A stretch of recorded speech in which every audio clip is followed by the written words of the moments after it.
opportunities and minutes as well. So we try to be conscientious of that.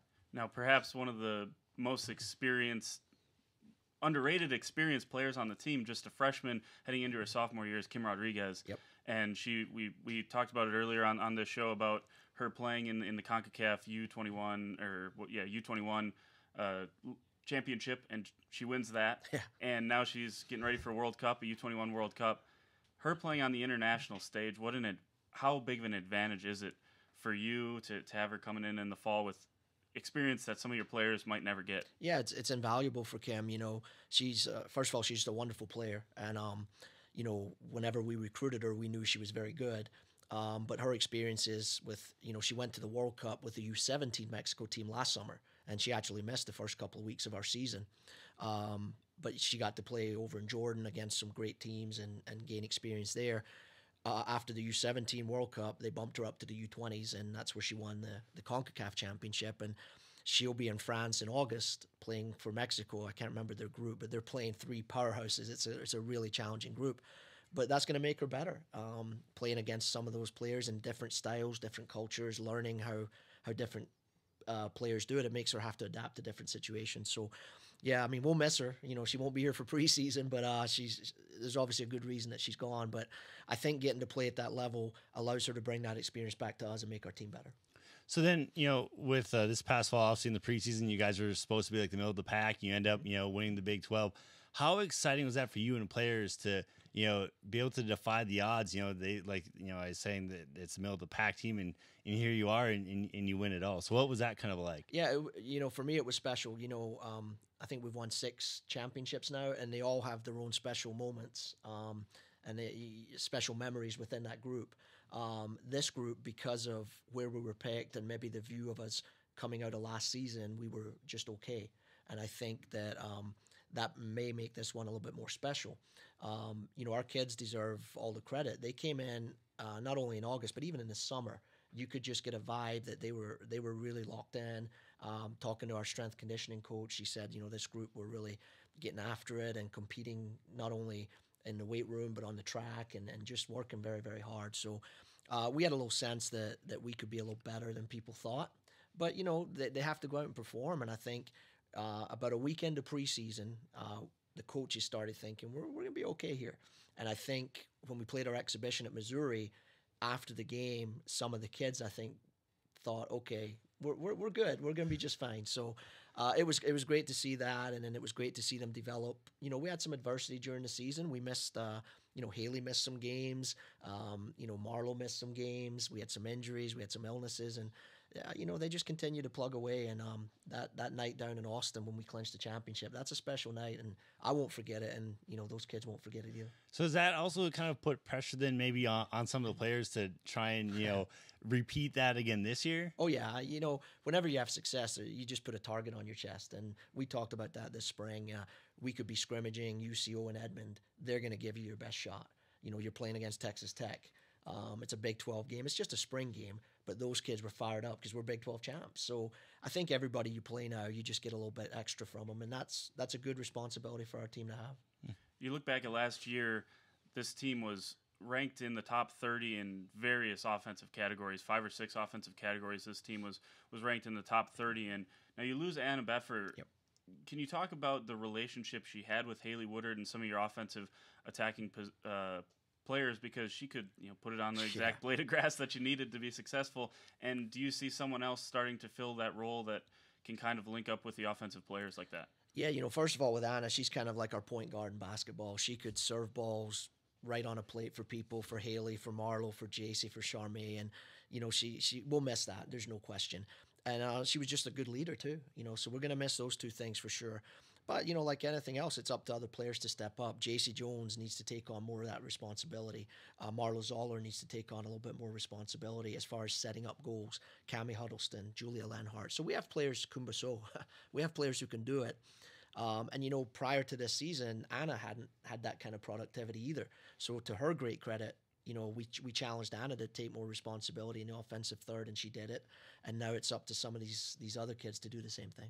When you're playing what was the thought thinking behind scheduling the way you did for this spring? You play a Big 12 team, you play Nebraska, you play the U20 Mexican national team, which is a pretty packed slate there at the end there, SMU as well. What was the thinking in scheduling that? Well, we returned a lot of good players. We knew our team for the spring would be pretty good, and so we wanted to challenge them. You know, you don't want to go out and win 4-0 every week, because I don't think that gets your team ready to play. So we wanted to challenge them, especially late, and the Mexico game came up kind of late. We were able to add that, so that made it a little bit tougher. But no, it was great.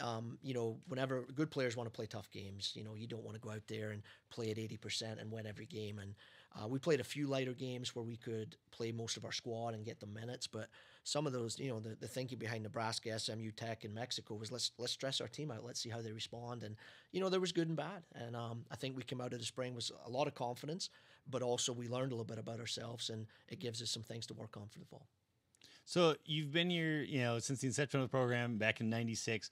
You know, looking back on the past, you know, 22 seasons in a sense and years, what's that journey been like for you to, you know, just start from it just starting and now where we're at now? It's been phenomenal. I mean, I'm extremely blessed to get to do what I do. I mean, people have to work, and you know, this isn't really work. It's you know, doing something you're passionate about and getting to do it every day. So that's first of all. I'm really happy, really fortunate that I get to do this. Really thankful.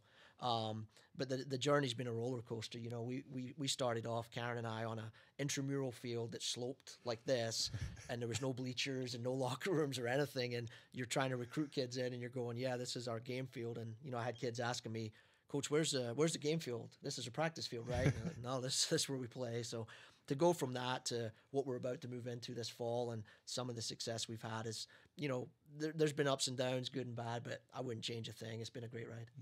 All right, we're going to take a quick break here. You talk about where this program's come from, where it's going. We talked about the success. When we come back, we're going to talk about this beautiful new stadium you're about to get. I know you got plenty that you want to show off about it, so we'll be right back. And you're listening to The Border Battle with King and CJ on OSU Student Radio KXCY.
Welcome back into Studio 318 here in the beautiful Paul Miller Journalism Building. You're listening to The Border Battle with King and CJ on OSU Student Radio KXCY, Suddenlink Channel 112, YouTube Live, Border Battle on Demand, Facebook.com/Border Battle Show. We're behind the scenes right now. Landon is taking you behind the scenes, so if you go to Facebook.com/Border Battle Show, you'll be able to catch that.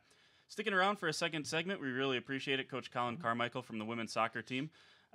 We talked about going out into the break, this new stadium that you're getting, we saw it right there on. You can kind of see the construction in the background during last season.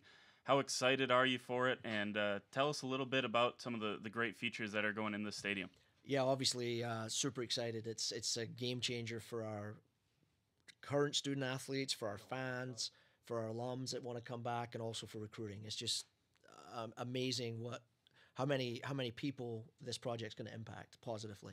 And obviously, we're so thankful for the generosity of of the Patterson family and our friends and the support of our administration, Coach Holder and the administration for making this happen. It's a game changer for our program.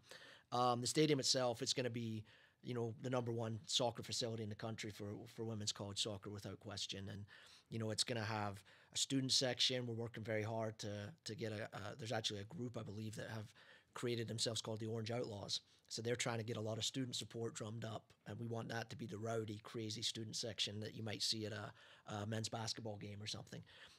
There's going to be club level. There's going to be suites. So for the fans, the amenities for the fans are going to be amazing.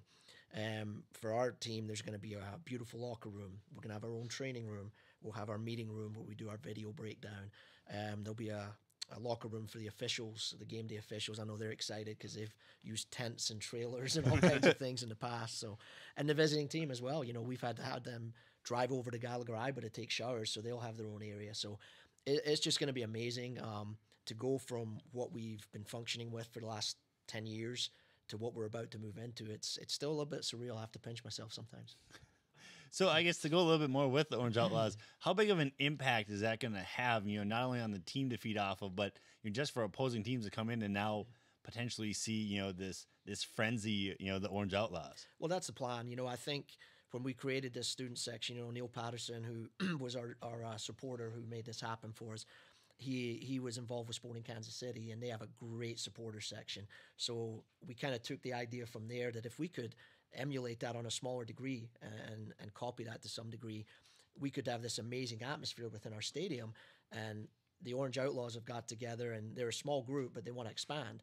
And our hope is, can we make that group 50 to 100 people? Then every home game, hopefully that's the area that all the young people want to sit in. They're going to have their own restaurant, their own area to get concessions. We want to have horns and drums and banners and flags and all kinds of crazy stuff. So we're going to do everything we're allowed to do within NCAA rules to promote that. But we're relying on a bunch of excited soccer people to get involved. And it's just going to make obviously the home field advantage is going to be great for our team, but just the whole game day atmosphere, it's just going to make it a fun place to be. By the way, if those listening or watching are interested, at @orange_outlaws on Twitter, so twitter.com/orange_outlaws. If you want to follow that, they're already just formed this month, and they're already over 100. So that's going to be an exciting things. I know you mentioned the horns, and what is the NCAA regulations or Big 12? Is that a little more strict than you'd like? Yeah, there are some restrictions. Obviously, you can have noisemakers; they just can't be interfering with the game. So horns and whistles can be kind of tough, but drums and the paddle people and all the things that they do, that's all fine. There's also some restrictions. If you have live music, it can only be streamed in during breaks of play, so you can't have it playing during the game. So we'll figure all that out. But like I said, within reason and within rules, we just want that to be a crazy soccer supporters area where people can go and really enjoy the game. Just got to get all the supporters some sheet music or something. They got to sing their own music rather than streaming it. They do. So they've got, if you go on their Twitter page, they do have some chants already. So they're going to come up with some soccer chants specific to Cowgirl soccer, which is going to be really cool. Phenomenal. Looking forward to this off season. You start the year next year. The 3-game homestand and then 1 game on the road that I'm looking at is OU at home, Lamar, Florida coming into Stillwater, which is going to be a marquee matchup, and then going to Urbana-Champaign to play Illinois. Yeah. That 4-game stretch right off the bat early in the year, a little bit of a pressure coming out the gate. The scheduling is one of the toughest things we do because we do it 2 or 3 years out, and you're trying to predict how teams are going to be 2 or 3 years from now. But on paper, we go to Tulsa for the opener, and that's an in-state rivalry. That's never an easy game. Then we've got OU. Enough said about that. That takes care of itself. Lamar were an NCAA tournament team last year who won about 17 games.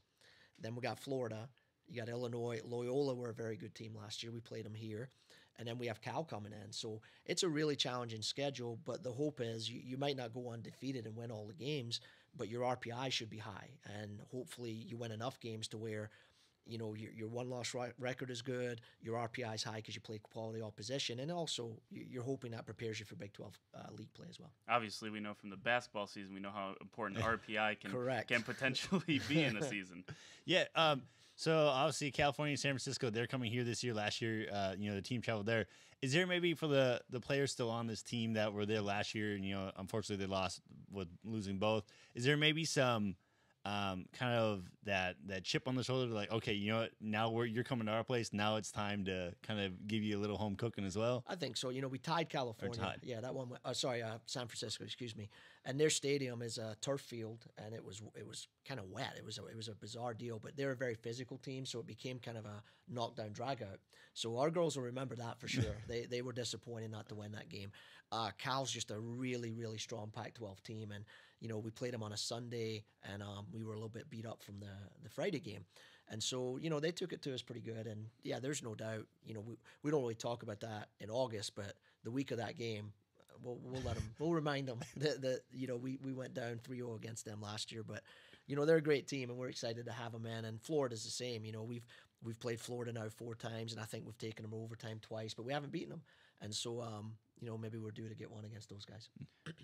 Looking forward after the spring season, you go 5-2.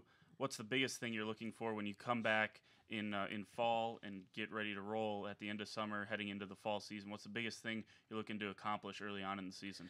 Well, I think the biggest thing in preseason is to integrate your new kids with your returning kids. So a lot of that goes on in July when we're not around. The kids are working out, they're training, they're with the strength conditioning coaches.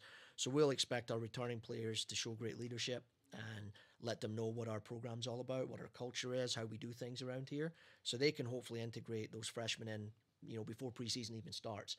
Once we get to preseason, it's about, sharpening up the returning players, reminding them how we do things, and then getting those new kids involved and seeing where they fit in the pecking order. So that's the biggest challenge we have in preseason. Once you get into season, our season's so short, you just got to hit the ground running. You don't have time to build into it slowly and try to peak at the right time. You just got to go win games. So we always try to come out of preseason just firing on all cylinders. How do you feel about the class you got, the crop of freshmen you got coming in? Feel great. I think we have 8 kids coming in, and a bunch of those kids are going to have a chance to help us right away. We have 2 internationals, Barbara Sagonye and Grace Neville, who have both represented their countries at youth national level, a little bit like Kim Rodriguez. We have Grace Yoko, Mally Jackson, Anna Lawler. I mean, there's some really good players coming here. So, it's going to be tough to break into our lineup. We got a great returning group, but we feel like we've recruited well. So we're excited about the season. So I guess to backtrack a little bit, growing up did you always have the dream of potentially being a college or like a soccer coach at some point? No? No, I was in college and I was, believe it or not, doing a business degree. And about my sophomore year, I realized 2 things. I didn't really like the business classes and I wasn't very good at them. And I saw the lifestyle that my soccer coach was living. He had a great life. He got to coach soccer. He got to travel. He got to do camps and be out in the sun all day. And I kind of thought that's a pretty cool life. So that's when it kind of hit me. And so then I went to grad school and I did exercise science, and that related a little bit more to coaching, and got involved in some youth soccer, high school, Olympic development, and just built from there. So not till my sophomore year in college, that's when I really looked at the lifestyle and thought, man, that's up my alley. All right, well, last one here. You talk about heading in, beat Baylor last year, kind of a team that you finally got over the hump against. A couple more, any other teams you want to you have on this marked on the schedule and a little extra circle around this next season? Yeah, OU. Yeah? Clearly. Obviously. No, that goes without saying, but not really. I mean, we take every game as it comes. It sounds cliche, but you can't look ahead. Obviously some of the big games, Florida, California, teams like that, you got to try and beat to get in the NCAA tournament, but the OU one's always marked off. All right. Well, thank you so much again for joining us, Coach. Welcome. We appreciate it, and best of luck to you this offseason and getting ready for the fall season. Appreciate you guys. Thanks for having me. All right, we're going to take a quick break. When we come back, we're going to be talking some cowboy golf. It's an exciting time. We got a docuseries coming out, and then the national championships at Carson Creek. I sat down with Alan Bratton, the golf coach, and we'll have that next on Border Battle on KXCY.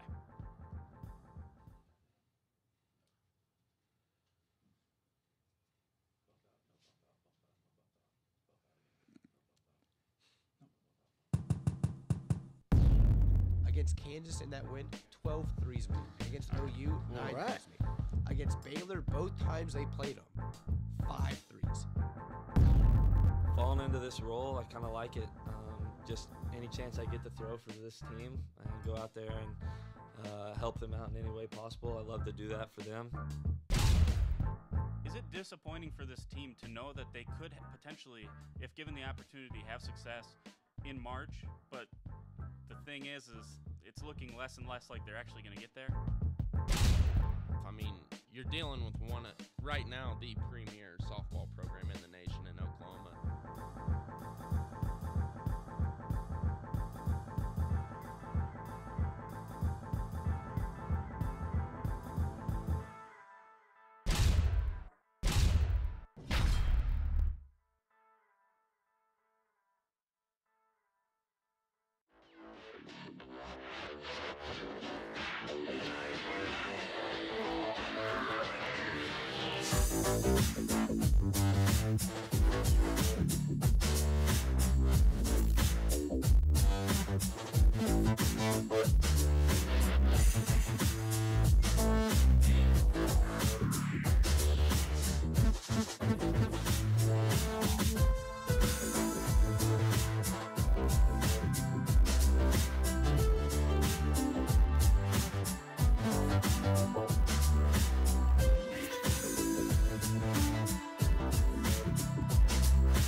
Welcome back into Studio 318 here in the beautiful Paul Miller Journalism Building, as Landon would say. Thank you so much for listening to the Border Battle with King and CJ on OSU Student Radio KXCY, Suddenlink Channel 112, YouTube Live, Border Battle on Demand, Facebook.com/Border Battle Show. We'll have that YouTube or that Facebook Live stream up. We'll save that. Are we still live? I think we might still. We're not. We're not still live, but we'll have that one up for the remainder of the Border Battle Facebook page life. So. Chris, obviously good to have Coach Carmichael on here, get some news and some reaction on how the spring season went. Yeah, and it's exciting time, again, with the new stadium coming up, and you could tell in the interview he's super excited and stoked, and and just, like you said, with his journey from, used to be on intramural fields that, weren't in good conditions to now you're in this state-of-the-art, brand new stadium that's coming up. Exciting times, here at OSU. Absolutely. And again, you don't get that without a little bit of success. And he's brought more than a little bit of success to this athletic department through the soccer program. Another team that's had wild success throughout the course of time is the golf team. National championships for both men's and women's coming up.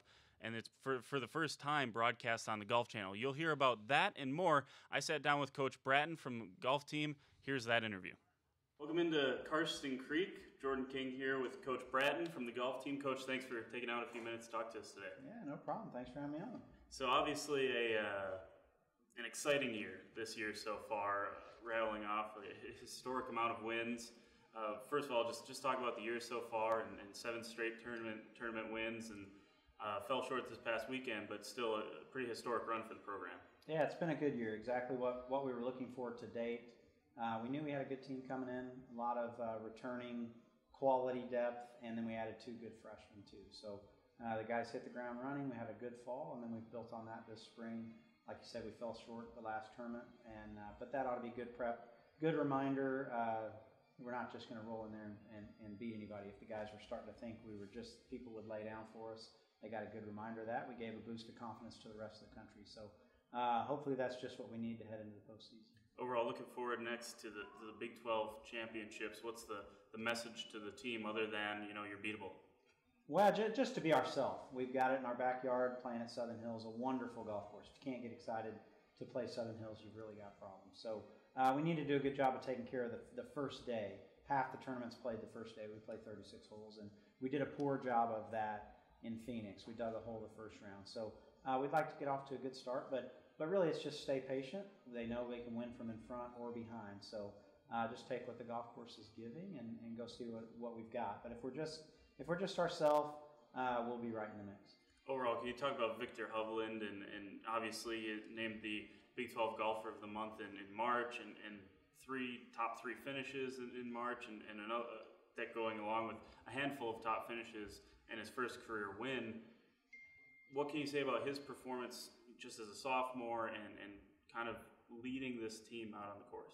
Well, Victor's a world-class player, was a top recruit out of Europe when he got here, had a solid freshman year, and I'd say this year, the second semester and right at the end of his freshman year, he had a good performance at the national championship, rolled into a solid summer, and then he's just built momentum all year, especially this spring.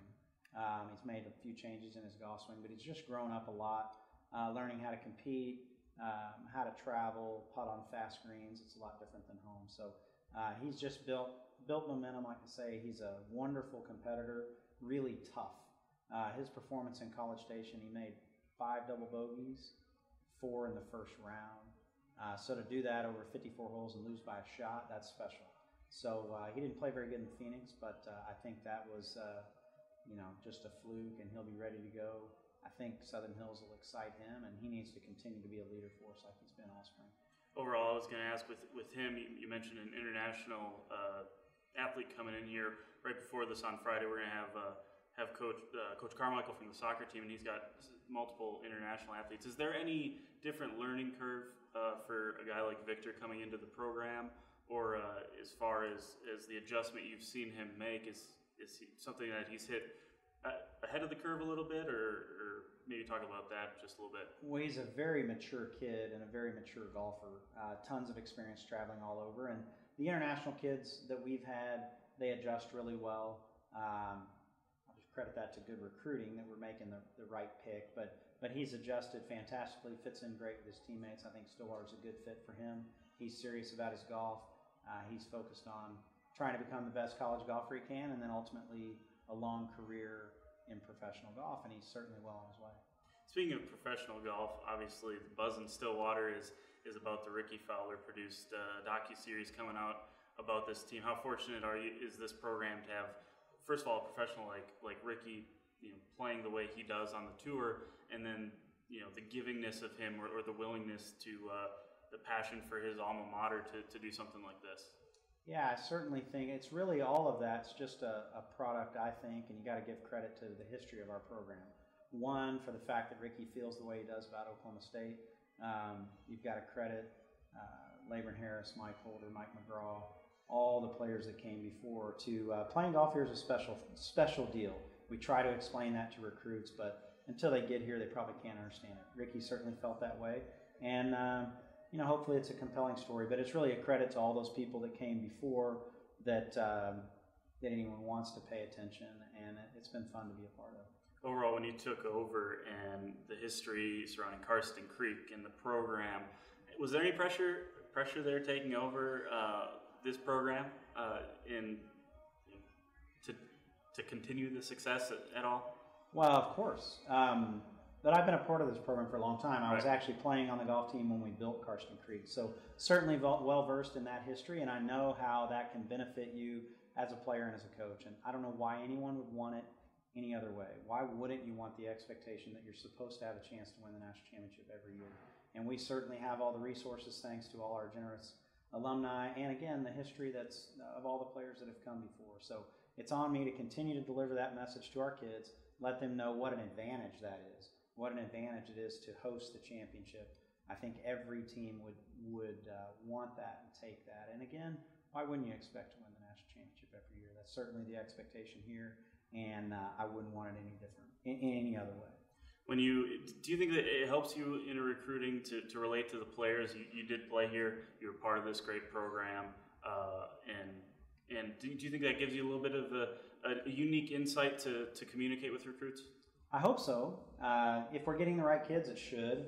They probably don't care that I played golf, or that seems like forever ago for them. But hopefully they'll tap into the fact that not just me, Coach Dar, who's on our staff, Jonathan Moore, all the fingers of our program have deep roots in this program, deep roots at playing golf at a high level. And if that doesn't resonate with recruits, or with our players, we've got the wrong guys. So that's what we're looking for when we go recruit, someone that wants to be a part of something special, have high expectations, and recognize how powerful that is to allow you to maybe get more out of yourself than you could if you were on your own or somewhere else.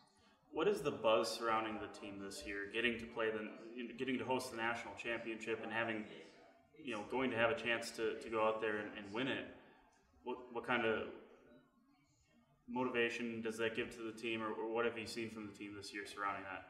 Well, they've done a good job of garnering attention with their performance. So I think everybody's excited. I mean, we've talked a lot about the championship coming here, and how can you not be excited with it in your backyard? So one of the big things I'm excited about is to have a chance to play in front of a crowd.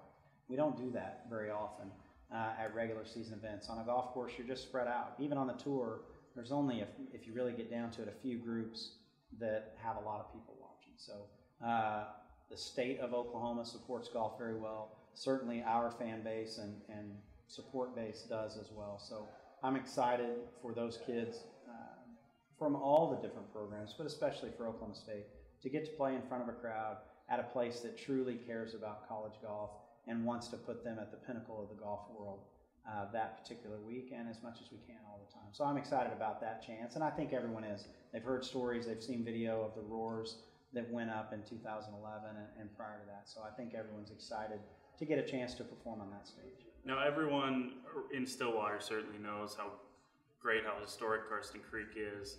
How exciting is it to show it off a little bit to the rest of the world, the rest of the nation? How excited are you for that? Well, the most exciting part about that is the fact that it'll be on TV for the first time. With the women's championship and the men's championship, we're going to own the Golf Channel for a couple weeks and get to showcase Karsten Creek, and that's never been done before. Not on TV anyway, so it won't just be stories or people talking the place up. We get to showcase it in front of the nation and even beyond that, since the broadcast will go beyond just the U.S. So it's really exciting, and we're honored to be the host. Something I thought was maybe a little bit interesting was you see these 30 for 30s that ESPN does and all of these things that ESPN, all these features that they do. This driven by that Ricky's a part of. The finale is on network television. It's on NBC. How cool is that for this program to be kind of historic in a way that we haven't really seen some of these feature stories get showcased to the entire country, and the finale of this one's going to be. Again, we're humbled that they chose us. I think that makes sense, again, with the history. And to this team specifically, we've got some compelling stories and good personalities on the team. And from what I've seen with what they've done so far, our guys have done a good job of embracing that, welcoming them in. They've been themselves, and hopefully it's entertaining for people. And again, we get to write the script between now and the rest of the year, and hopefully we can make it really special for us. Overall, is there any added pressure when this got announced for the team, or anything like that, or how early did you know about it, or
Welcome back into Studio 318 here in the Paul Miller Journalism Building at Oklahoma State University. You're listening to the Border Battle with King and CJ on OSU Student Radio, KXZY, Suddenlink Channel 112, YouTube Live, Border Battle on Demand. Facebook.com/Border Battle Show.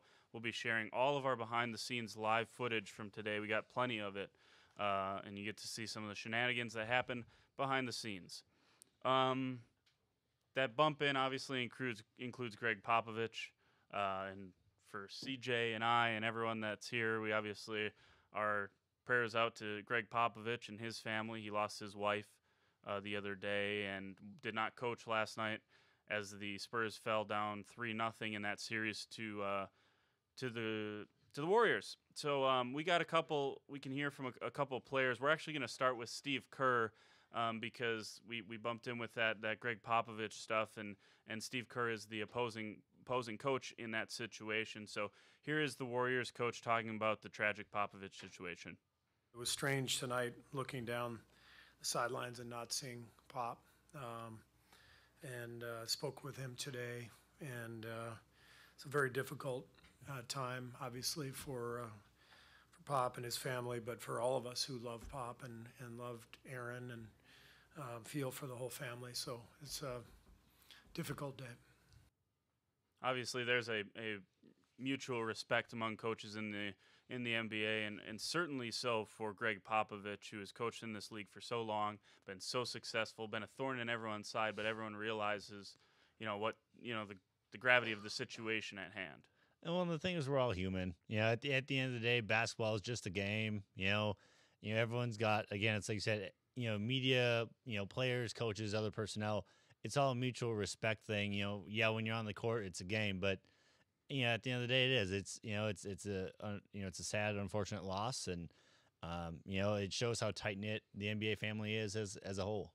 Yeah, which some people I think would forget that it is kind of a tight knit thing. Speaking of maybe not so tight knit, Joel Embiid likes to make headlines. Everyone knows that, and he comes back yesterday, scores the team high points. I believe it was 23 or 25 for the 76ers, and the Sixers take a 2-1 lead, go into Houston, regain home court advantage against Miami, against the Miami Heat. And he, after the game, Justice Winslow apparently stepped on his face mask. So Joel Embiid had some word, as he usually does, for the opposition, specifically Justice Winslow. Justice stepped on it and tried to break it with his hands. But little do that know is that I have about 50 of them, so it's going to take much more than that to get me out of this series, and it's going to be a nightmare for them too. He was a nightmare last night, all right, 23 points. And by the way, 6 players in double figures for the Philadelphia 76ers. If Embiid plays like he does, 23, 7, and 6, by the way, on only 5 of 11 shooting, 10 free throws he made, 10 of 15. Not a good free throw percentage, but he got to the line 15 times. He is a nightmare for the Heat right now, and I think this series is just about over. I think it is, and actually more of a pattern has been starting to show. The Heat are engaged, it seems like, in the first half, and then it's like the 76ers kind of turn on the Jets, or, game 2, you had vintage Wade. Okay, that's the thing people do need to realize. Wade isn't going to do that every night anymore. I mean, he was 2 for 10 last night, 8 points, in 25 minutes. So, it's one of those things you can see that the Heat just aren't able to play a full game, which, give credit to the 76ers. They're a very good team, and it's over at this point. The Heat just 14 points in the fourth quarter. Ben Simmons is plus 24 last night. His plus-minus was plus 24. The only reason the Heat kept the game close last night was because Ben Simmons had to go take a break a couple times during the game. So if Ben Simmons is on the court, he is the best player on the court, even with Joel Embiid. And I believe Embiid is an all-star, and rightfully so, and is going to be probably a double-digit time all-star if he's able to stay healthy, Joel Embiid. But Ben Simmons means more to this team, unfortunately. Played 40 minutes, and again, plus 24 when he was on the court. He was obviously the difference in a 20-point win. Any other NBA news you wanted to get to, Chris? Because Otherwise, I think a lot of these series are starting to get Golden boring. State's up 3-0. Yeah. New Orleans won 119-102 against Portland. That's that over. game's over. So yeah, not really right now, especially from the games last night. No. Yeah, you're just I think for the Heat, you're trying to get to 6 games. I think you're trying to stave off a sweep if you're the Spurs or if you're Portland. As awful as that is for Portland, because they are just getting outplayed on every side of every angle that you could possibly take. The NFL released their schedule yesterday, and it's supposed to be a release of, kind of a prime time release, and it ends up getting leaked like everything else does. What jumped out at you? Anything that jumped out at you? The Packers starting on Sunday Night Football against the Bears. I'm assuming they just gave the Bears a Sunday night game week 1 and then said, "Shut up. We don't want to see your team in prime time." So, anything that jumped out at you? I don't know if I jump out like looking at the schedules. I actually was looking up some like winners and losers thing, which I'm sure you've looked at too, about your Green Bay Packers. Well, I mean, yes. I just want to say an interesting stat. I did not realize, and maybe he was injured, I don't know, but that Aaron Rodgers, it'll be his first ever game in New England. Yes. Which last time they played in New England, the starter was Matt Flynn. Aaron Rodgers was out because he got a concussion against the Detroit Lions the week before. Oh, okay. Yeah, I don't know. That was something Matt right away. Flynn lost by like 9 points. Oh, so that was one of those 2 or 3 games that ended up getting him a massive deal. So, first game for Aaron Rodgers. The Packers, the toughest schedule going into next year, but also have the best quarterback in on the planet right now. So that definitely helps. Here's something that makes me angry about this, Chris, and of course I have to get mad at something every day on this show. So here's what it is on April 20th. How do you give the San Francisco 49ers 5 primetime games, whatever it is, 4 or 5 primetime games? What have they done? What have they accomplished? You give them 3, I believe it's 3 or 2 or 3, whatever it was, Monday Night Football games, and you give the Browns 0. I'm fine giving the Browns 0, but if you give the Browns 0, you better give the Niners 0. What have the Niners accomplished? Nothing. Nothing. They've overpaid for a quarterback. At this point, you have to say it's an overpay because he's unproven. He's undefeated. I understand that, but that's in like 7 games, and he's also, in the short time he's played, been injured once. You know what I like to call this? What? It reminded me of the Trae Young effect. Yeah. Is what it kind of reminds me of is, they're hoping to get better. He's not as good as Trae Young, though. Right, but there's that excitement of not having lost a game yet, which some of the games are kind of meaningless as it was, that he won. But it's that excitement of like, oh, man, it's Jimmy G. You got this big contract, so, maybe he'll bring in more viewership or revenue if we give him 5 prime. I don't really know, but that's just a scenario that came to my mind. I was like, oh, it's like this whole Trae Young effect. We're going to try and use this excitement that's built around the 49ers, and hopefully it helps benefit us financially. Can't you say there's some sort of excitement around the Browns right now, though? Oh, for what's to come with the draft, yeah. But I mean, even without that, you got Jarvis Landry. Now you overpaid him, but you still got Jarvis Landry, right? Yeah. You got Josh Gordon. You got some good talent. You're going to get either Bradley Chubb or Saquon Barkley in the draft. You're going to get your franchise quarterback. There's excitement for that team too. Right. And I will add this too. I do agree. It's like if the Browns are going to get any, just because the 49ers went on a little tear at the end of the season doesn't give them the right to all of a sudden, here's 5. Like, okay, if you want to give them 1, fine. Like, I would be okay with 1. 5 is a little, it's too much for not proving anything at this moment. Just saying, if you're not going to give any to the Cleveland Browns, you shouldn't give any to the San Francisco 49ers. Can I also talk to you about how, the Pittsburgh Steelers could have, by midseason, could have the division wrapped up already? Why is that? Explain to the folks. So they're playing 5 of their 6 division games are between week 1 and week 9. Who cares? Well, I know, but I'm just saying, like, to me, it's like, wow, okay, yep. Here, I mean, which is it better to play all your division stuff right away so you kind of know Ben's maybe? Old. But Big Ben's getting old. Yeah. Now I know that division isn't very good. It's not very good at all. In fact, I think the not necessarily a lock that the Browns finish last in that division anymore.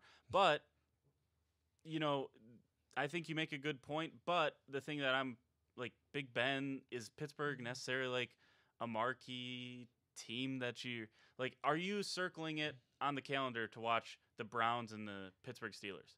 No, or but the Bengals and the Steelers. No, but that's what I mean. Like, to me, it's almost like a cakewalk for them to know, like, as long as they play good ball the first. As long as they play good ball. They could also find themselves in trouble down the stretch, right? Yeah, which they could. But I mean, if you're playing 5 of your 6 division rivals right away, and well, what if you lose those? Right. I mean, yeah. So it's a flip, two-sided coin. It doesn't matter when you play them. You still gotta go out and win, and that doesn't mean that they can just lose games at the end of the season, right? No, right. I'm just saying it gives them a little more hindsight of okay, what's to come for the rest of the season, how to game plan at least. Yeah, I guess. I thought it was interesting. There's some good Packers primetime games. Got the Seattle game on Thursday night. Late in the season, you're getting Detroit at home. That's a big thing for them. They get Detroit and Minnesota in the cold weather, I believe, late in the season. And then they travel to, on Sunday night, to Foxborough. You mentioned Aaron Rodgers' first game against Tom Brady. If Brady decides he's going to play, there's still some reports out there that he won't play this year. I think that's garbage. Anyways. I do want to quick add, too. It surprised me with the Minnesota Green Bay thing that they're playing, like, the first one is in the beginning, the second game of the season. And then, I mean, it's not the end of the season for the other one, but then it's, right around Thanksgiving that you have Packers-Vikings again as the last one. But it surprised me that they'd have your one key matchup. And I know it's a key matchup because Kirk Cousins and Rodgers, but it's like third out of the fourth year, 3 out of 4 seasons now that they've played in week 2. Oh. The Packers and the Vikings. Now that's not why they do it. It's not like that's right. some sort it's not of a tradition, pattern thing they do. Yeah, but it's just an interesting thing to point out. All right, Dante DiVincenzo is heading to the draft. He's not signing an agent. Do you think this is a good idea for Dante DiVincenzo to test the draft waters? And if so, is he a guy that ends up coming out? Do you think he's going to? What is his evaluation at the next level? I think it's a good thing for him. I think just kind of test the waters, see what it's like. The thing that I think that teams would maybe be cautious about is, he went on this tear, and I don't know a lot about his regular season stats throughout, his season here with Nova this past season. He came to life in the tournament, but, I could see a sense of, okay, our team's going to get on that hype train right away to like, oh, he was so great in the championship and all this that, he'll be, first, NBA second teams round. don't care about that. Right, but I don't know. That's where, like, I would, I guess, dock him of, like, okay, are you really you've proven a few games, yes, but is it a consistent thing? But again, that's just me. I'm a huge consistency type of guy. Yeah, Gabriel also from Kentucky going to do the same thing. Obviously, there's a possibility both those guys end up going back to school, depending on what they hear. Ethan Happ is another one who's leaving Wisconsin, although they don't necessarily put that because I don't think there's any way Ethan Happ gets told he's a first-round draft pick. And if he's not, he said he's coming back, so... Okay, I was going to say if he does get drafted, how do you think his game will transition to like an NBA? Bad. He's going to be an awful NBA player. No matter what, if he waits or goes? Unless in some way in the next year and a half, 2 years, he is able to develop some semblance of a jump shot. But it doesn't look like he's going to be able to do that. So unless he can shoot free throws and shoot jump shots, today in the NBA, you're Jahlil Okafor. How much does he get to play? 2-3 minutes a game, if he's lucky. Yeah. So if he ends up going this year, he's a D-League player, or he has to go play over in overseas somewhere. So I think that's interesting. The other thing we wanted to get back to, Chris, was this Anthony Rizzo stuff. Is the season too long for baseball, and where do you take it from if you're going to take it from anywhere? I ended the last show saying I don't think there's a reason to be playing till May 1st because you're getting all of these sorts of rainouts and stuff like that, and all of this postponements, and you have a bunch of doubleheaders, and good for fans that you get doubleheaders and stuff like that. Great value. But how many people are you going to have going out to Wrigley Field, even if it is a doubleheader against the Cardinals when it's 25 degrees, 30 degrees out? I just don't think that's baseball weather. No, and who wants to buy a beer and have icicles floating in it? Yeah, right? Yeah, or their beer's freezing faster than they can drink it. But no, it's the same with what Minnesota's been going through. Their series against the White Sox, they played one game. The other two got, were postponed. I forget there was one other game that got postponed as well so far this season. It's one of those things nowadays too. I agree with you in that sense of like, okay, put it in May. Like, what's the benefit of playing in March already?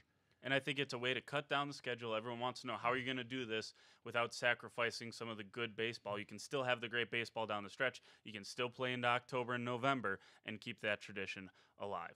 All right, we got to get out of here. Thanks so much for listening to us on Friday, April 20th. We appreciate it. We're going to be recording on Sunday night. It'll have you for it Monday morning. My host for the show I produce at Triple Play Sports, Kieran Steckley, will join us to talk NFL Draft, which is next week. All of that will be Sunday and Monday on Border Battle on KXCY.